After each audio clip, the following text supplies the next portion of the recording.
We got internet grammar talk, Facebook numbers game, and the Comcast outage from last week. But right now we have our first guest on the line who may have the best idea since convincing old people to mail them their gold.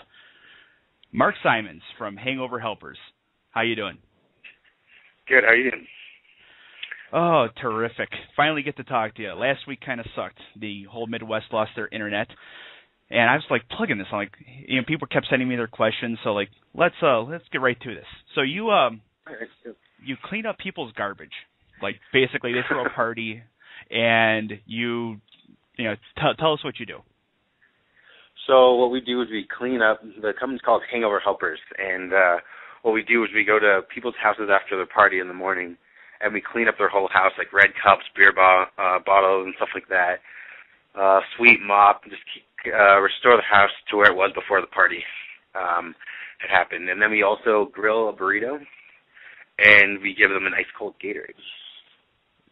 That is awesome. All right, now, Mark, whose idea was it to, because if I were to call you, I'd be happy that you were just even coming to clean up my crap after I had made a mess of my entire home or dorm, whatever the case may be. What gave you the idea for the burritos? Actually, that was Alex's. I started the company a year ago, very, very briefly, just to check it out. I graduated, was trying to look for jobs, didn't really find too much, and I was kind of came with the idea. Thought it was a cool idea to try, and then did minimal marketing. Had a few people really liked it, and I was like, I might have something here. And then I went and traveled for a while, and since I've gotten back, Alex and I teamed up to work on it, and he came up with, like I said, the burritos, and they're really good burritos that our buddy makes through his restaurant, and we grill them so they're not like soggy, gross like burritos that you get in the grocery store that you have to freeze or thaw or whatever. So. Oh yeah, nuclear burritos are bad. Now I got a question. Exactly. Has any like jerk off like said, dude, I don't want this burrito. Do you have a different burrito or like the wrong flavor Gatorade? And if so, how hard did you hit him with one of the empty beer bottles? No, that's like the exact opposite. Everyone has been so happy, and they absolutely love it. They're just like, this is so awesome. Like it's kind of funny because they're sitting on their couch while like kind of cleaning, eating their burritos. They're smiling and like talking about like the party and everything, and just like super happy and absolutely love it. So no, everyone's been really they like the Gatorade, they like the burritos, not too worried about little nitpicky things like the flavor or anything. So everyone's been really cool and loving it. So. Well, that's good, because there's definitely people I know that would definitely be nitpicking about that. Yeah, I don't like that flavor. Yeah. Yeah, can you have more sausage, please? So, now here's another one.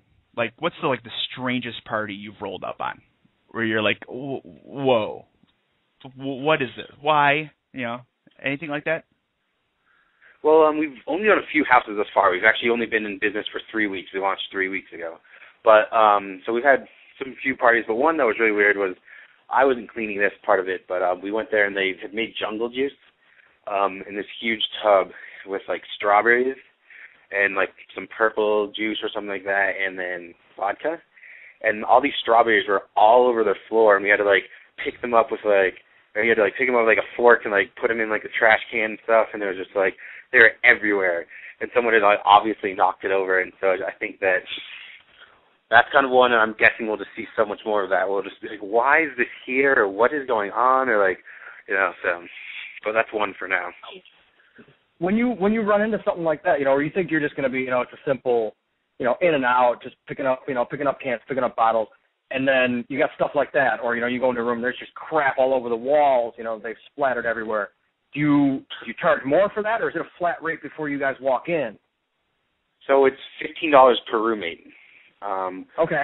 So that's a flat rate, and we don't do deep cleaning. So what we do is we vacuum, we mop, we sweep, wipe down counters, and we do pots and pans. If there's a huge stain on the wall, if they say, hey, will you clean that, we maybe just quote them and say, yeah, we'll do it. But no, that's not like our intended goal with them, and it's not what we actually do. We're more like just like a cleanup, party pickup sort of thing. Now, I've done parties at Northern Illinois University. Like, there's a lot of diverse housing, and there's like 2 roommates, 3 roommates, 7 roommates, but all the parties are roughly the same size. Like, is there any type of pricing consideration with that when you're like, All right. This is like a one-bedroom apartment, but they had 800 people here last night. Would you have any pricing consideration on that?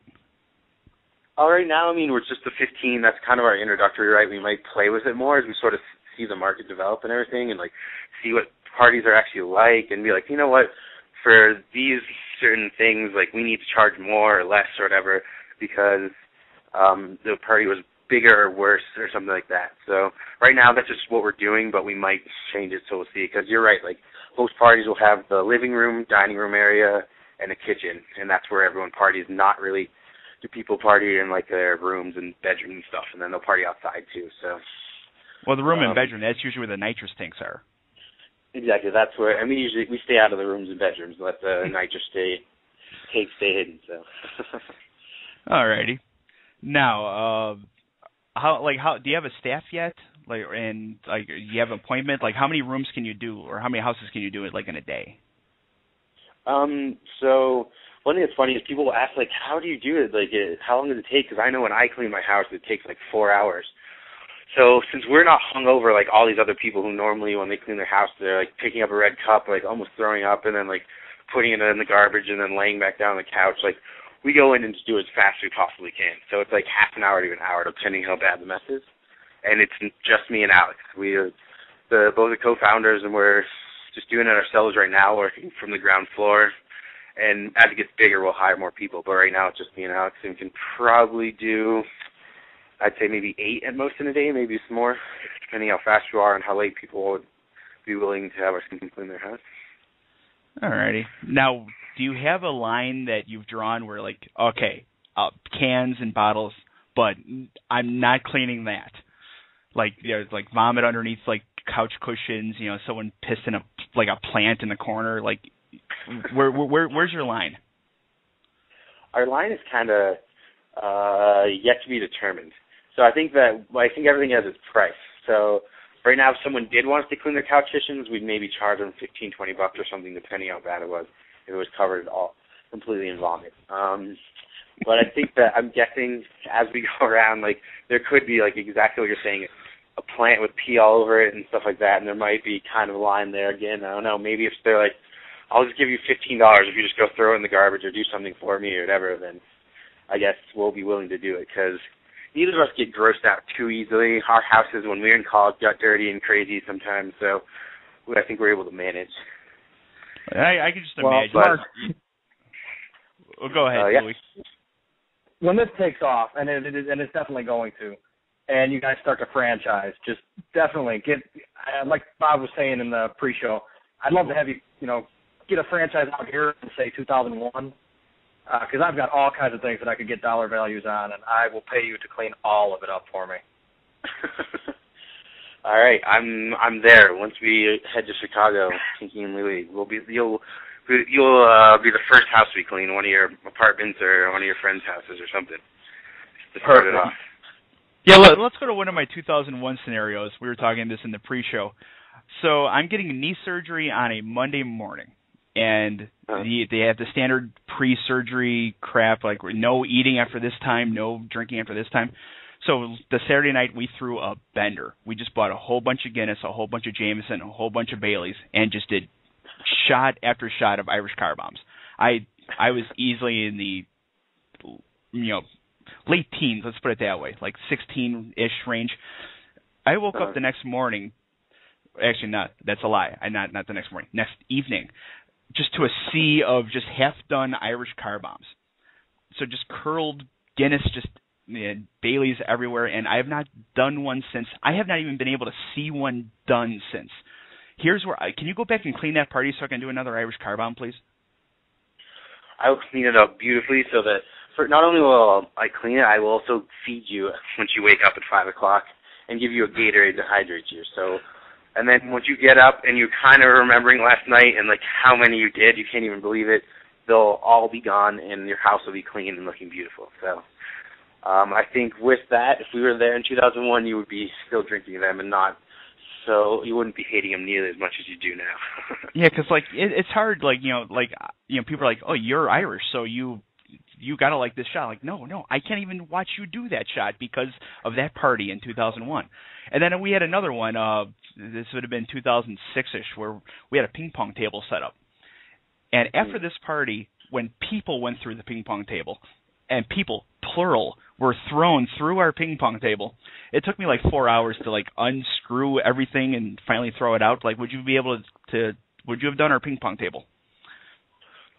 Yeah, we would have. I don't think that would just be like normal cleaning. And if we're like disassembling a ping pong table, we definitely have to be like, yeah, you need to pay us for us to do this, because it's not just like vacuuming, like wiping down counters. You know, we have to like get screwdrivers, and it's going to take a while. So I know we do it, but we charge you for it. So, but that'd be also, again, funny thing to see, like, how is this ping pong table completely destroyed? Yeah. Yeah, like once you guys get into it, like, you know, you guys, you know, you roll up onto a party, you're like, all right, you'll be putting like stuff away, and then you start kind of doing the math, like, wait, how did this happen? And then you just kind of look up at the guy and go, why is this here? Like, why?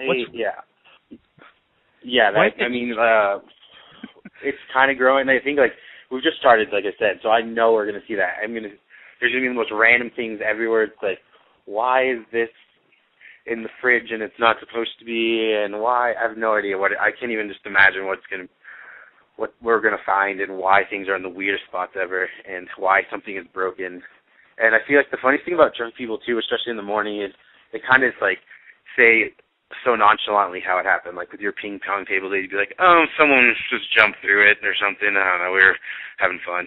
So I think that's kind of the funny aspect of it too, is just people are just like, oh, we're just partying, someone threw a basketball through the window. It's funny. It's like, so there's glass on the floor. I don't know. I think that we're definitely going to see stuff like that.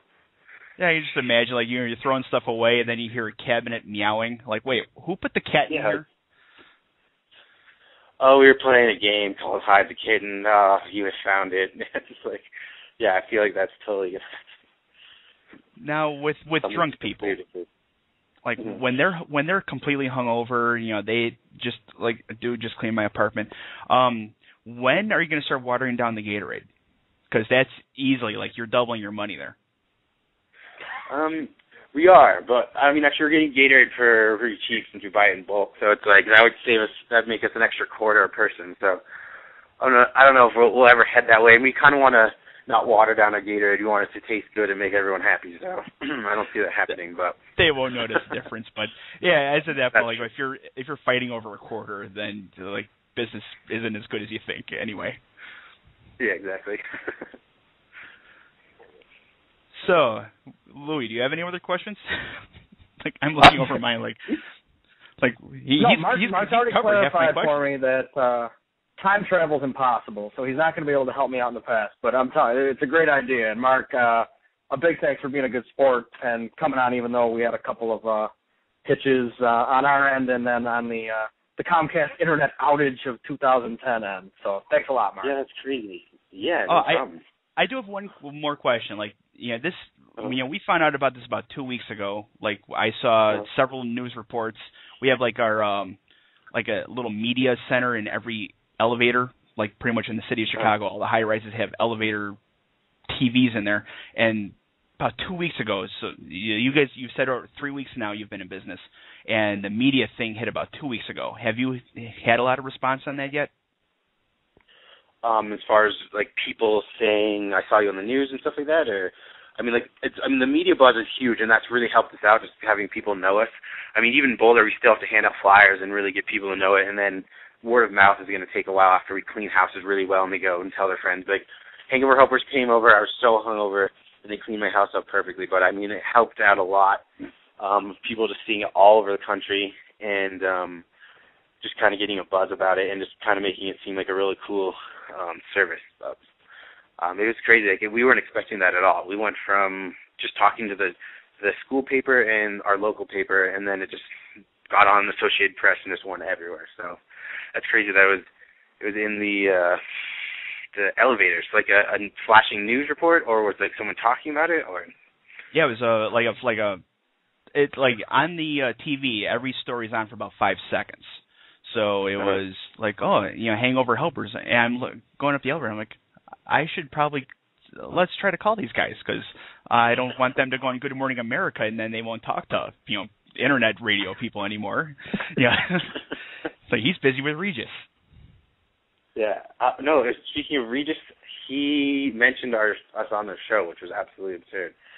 They're talking about they were in Vegas at the time or whatever when they're shooting their show, and Kathy goes, Kelly, he goes, Regis, so we were going to talk about your hangover that you had this morning. I heard it was really bad. He's like, oh, yeah, it was horrible.